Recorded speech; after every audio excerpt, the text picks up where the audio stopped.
কে আমি ছিলাম না এখানে, আমি দাসমোহর থানায় গেছিলাম। এই দাসমোহর রক্তদান শিবিরের কোনো কাজ ছিল আমার কাছে, এটা দিতে গেছি। একটা বাচ্চা, আমার বাচ্চা, ছোট বাচ্চা থেকে ওর বাচ্চা থেকে মানে একটু কথা কাটাকাটি হয়েছে। কথা কাটাকাটি হতে এই বাচ্চার মধ্যে ঝামেলা হয়েছে। এবার তারপরেই ওরা কি করেছে, ও ওয়াসিম খান আর কালিম খান আরও অন্য পাড়ার ছেলে, যেটা পঞ্চায়েতে পড়ে, পুরো ছেলেদেরকে এনে আমার এখানে এই বাড়িতে এসে দরজা ভাঙচুর করে। যেন আমার বউরা ভেতরে আছে, বলছে বেরো নাহলে মেরে দেবো। আবার যখন দরজা ভেঙে দেয়, ভেঙে দিয়ে আমার বউয়ের উপরে হাত ছেড়েছে।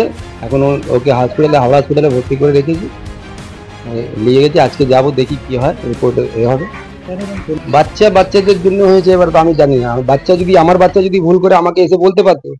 ও তো গার্জেন আছে নাকি, তার আমার তো বাচ্চার গার্জেন আছে, আমি আছি তো, আমি বাইরে আছি, আমাকে তো ফোন করে বলবে কি আমি মানে তোর বাচ্চা এমন এমন করেছে, এসে দেখ। আমি যখন ওকে শাস্তি দেবো না বা কিছু বলবো না, তারপরে ও মানে একদম এসেই ওরা পুরো অন্য পাড়ার ছেলেকে এনে পুরো মারধর এ করে পুরো দরজা ফরজা ভেঙে সব ওই রাজনীতি ব্যাপার আর কি। রাজনীতি ব্যাপার, এর আগে মানে একবার আরো ঝামেলা করেছিল, আবার ও ঝামেলা চেষ্টা করছে। কেন ওর অনেকটা জিনিস আছে যাতে বাধা পড়ছে, অনেকটা জিনিসে আমরা বাধা দিচ্ছি। যেন একটা পুকুর ভরাট করতে ও চেষ্টা করছে, পুকুর ভরাট করা।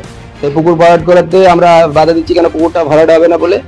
সেই নিয়ে আমাদের উপরে বেশি খাড় খেয়ে রেখেছে। এই বাচ্চার খাড় গিয়ে আমার উপর পড়ে। ওই ওয়াসিম খান একবার ভরাট করতে গেছিল, তার জন্য একবার মারামারি হয়েছিল, আর একবার হয়েছিল, কেস হয়েছে। তার আমাদের কাছে রিপোর্ট আছে পুরো। 15 দিন আমাদের ছেলে একজন জেল খেটেছে এই নিয়ে, কেস করেছে। এখন ওর উপরে কেস করবো, আর ওকে যেন শাস্তি পায়। ওর এইটা প্রশাসন দেখুক ভালোভাবে, এইটাই চাই। আর এমডি জাহাঙ্গীর,